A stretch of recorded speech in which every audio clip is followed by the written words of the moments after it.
Love lasts forever. Not only a phrase that we pray rings true, but the title of the new LP from Atlanta rapper Destroy Lonely. Love Lasts Forever is his third album, following both No Stylist and If Looks Could Kill, and this time he decides to abandon those guitar-laid melodies for more synth-heavy, synth-lead-led production, while still keeping the same subject matter for discussion.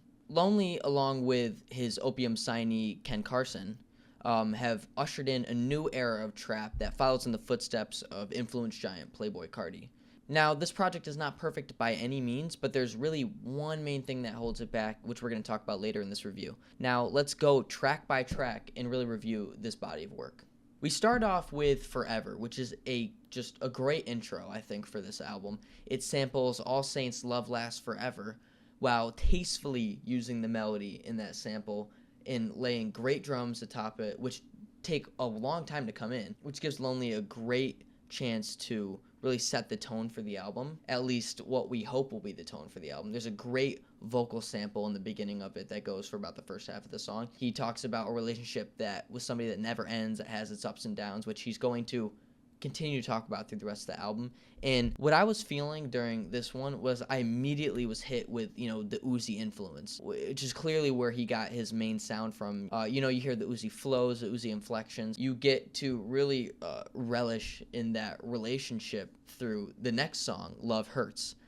Which actually features Uzi, and Uzi does a fantastic job. Destroy Lonely also talks about drug addiction, which is, again, another theme that will continue to pop up.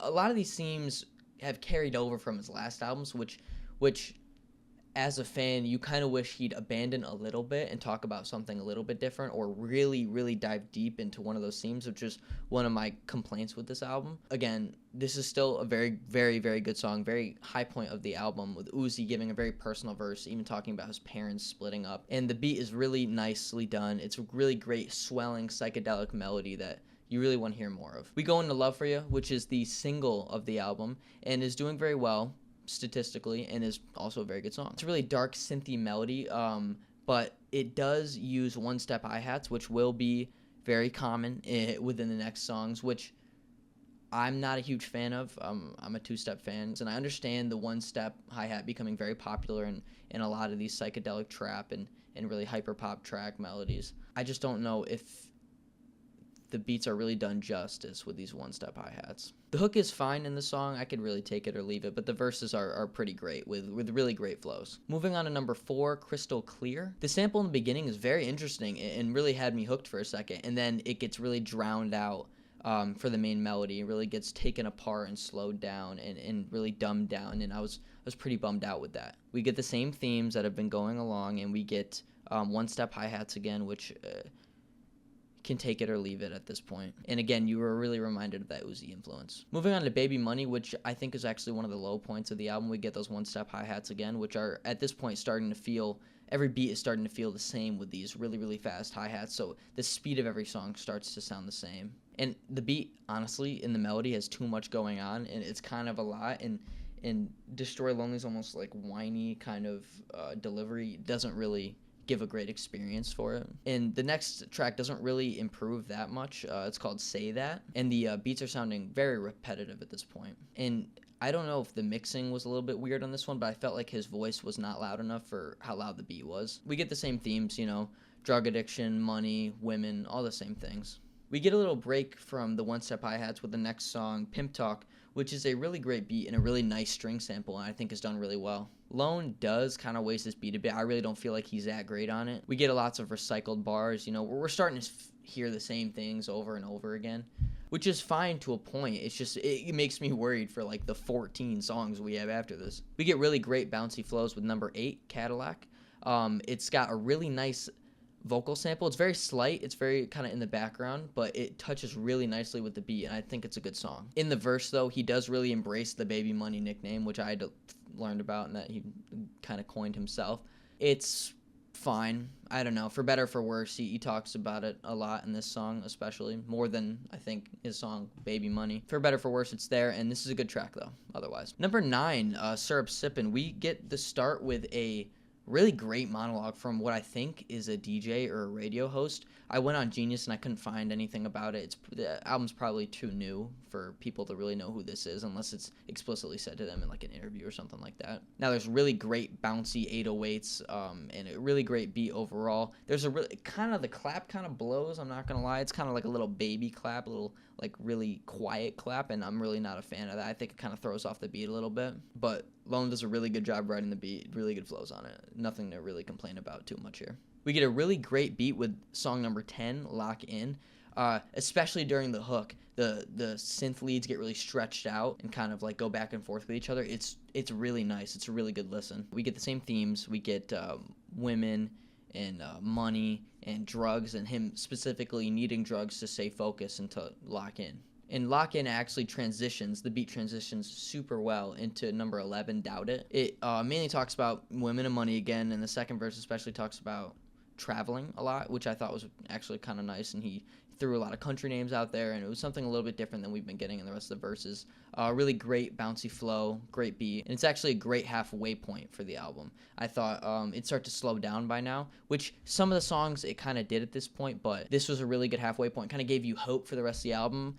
Who really knows if it lives up to that hope, but we're gonna talk about it now. We open with a really light melody for the second leg of the album with Wish You Well. It's a little bit different from the first leg of the album, and it's a good flow during the hook, but the songs are starting to feel pretty stale at this point, and I'll have probably less to talk about in each song moving forward. We go on to Ship Her Off, which I don't really feel strongly about one way or the other. Feels like I've heard the beat before. He famously says, "Can't recycle my flows," which is a lie, dude. You know what I'm saying? There's a lot of flows that have been recycled here. We get Honestly, number 14, up next. Give me like a horror movie kind of vibe with the melody and really gurgling kind of sound effect, and I liked it. I thought it was a little bit different. It doesn't stay like this at all. This is kind of like one kind of switch up on the album. The rest is pretty much cut and dry. We go to one of the high points of the album, actually, I think, is Take a Trip, number 15. It is a really interesting echoing and whistle melody. Even though it goes a bit long. I think the song is a bit too long for what it was, but I thought it was really good. It had a really laid-back flow and vibe, and some of the best drums, I thought, really done tastefully well. And Lone kind of rides it in a, again, like a laid-back kind of way, and I enjoyed it. We go to Extra High next, which I think has too many melodies, or too many instruments in the melody to really enjoy the song very much. Talks about women and money, same deal. And about women falling in love with his lifestyle probably more than they're falling in love with him. Honestly, I enjoyed the subject matter, but I did not like the beat.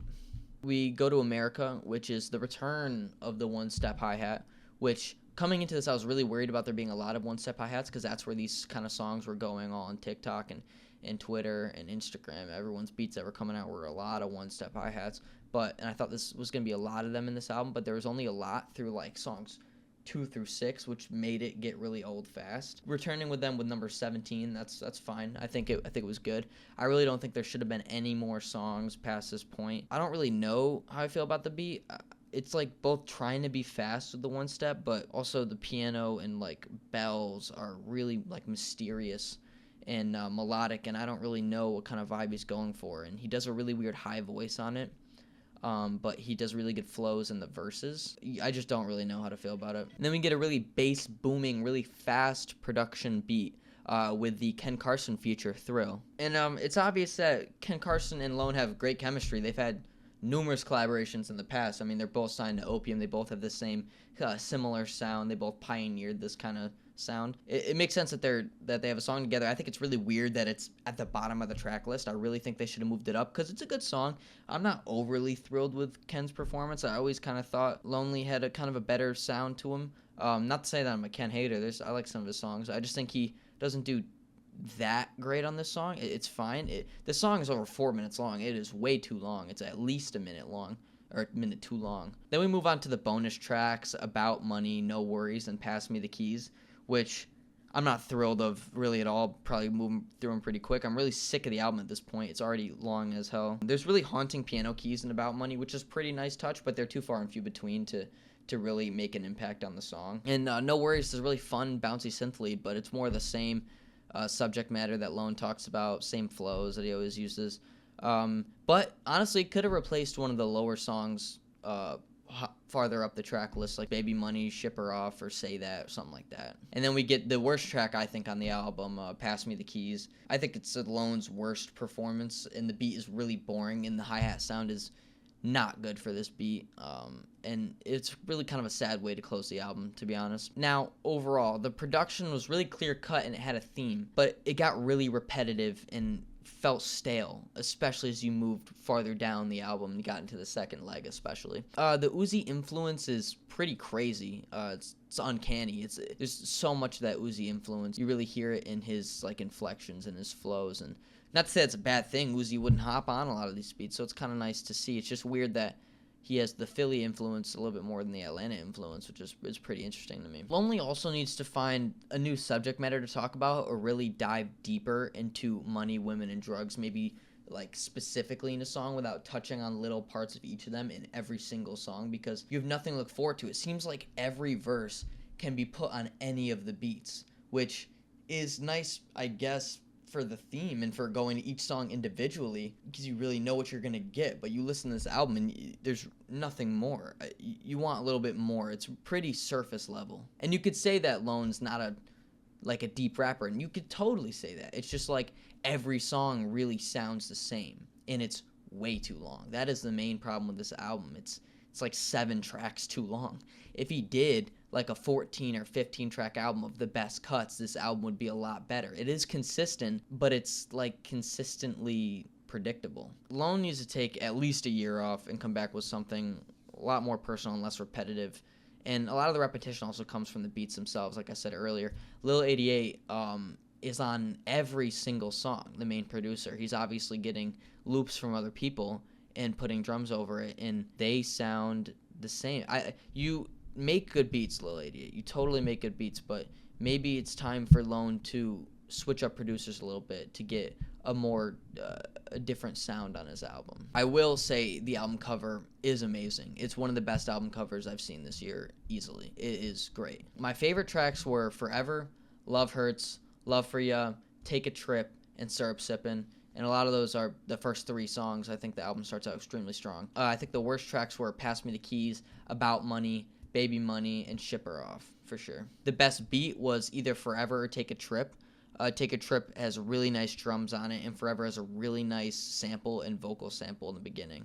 The best feature, I mean, you really only have to choose between Ken Carson and Uzi just does a great job matching the energy of the song and giving a really personal verse. With all the songs individually rated, it adds up and averages out to a 6 out of 10 for me, which is about exactly how I feel about this album. There's some high points, but a lot of kind of mid songs throughout the mix, and being way too long really brings it down a bit. I think Lone has the ability and the potential to get a really personal album out there and a really defining sound. He really needs to figure out how to create an album that shares the same production themes while not having every beat sound the same. I'm excited for what he does next, and I think this album was hated on a little bit too much. I went into it thinking I really wouldn't like it as much as I did, and I did enjoy a lot of parts of it. And I'll definitely be ready for the next one when it comes out. I saw it getting really ripped apart in social media, and I don't know if it really deserves it. It's just bloated and too long, which is the name of the game for a lot of albums these days anyway. So until that changes, we're probably going to keep getting bloated albums. But for what it's worth, I enjoyed the album. And if you enjoyed this video, you will probably like my other videos. And if you hated this video, you will probably like to hate on my other videos too. So, check them out. Leave a like on the video if you enjoyed it. Subscribe if you feel like it. And just have a good rest of your day.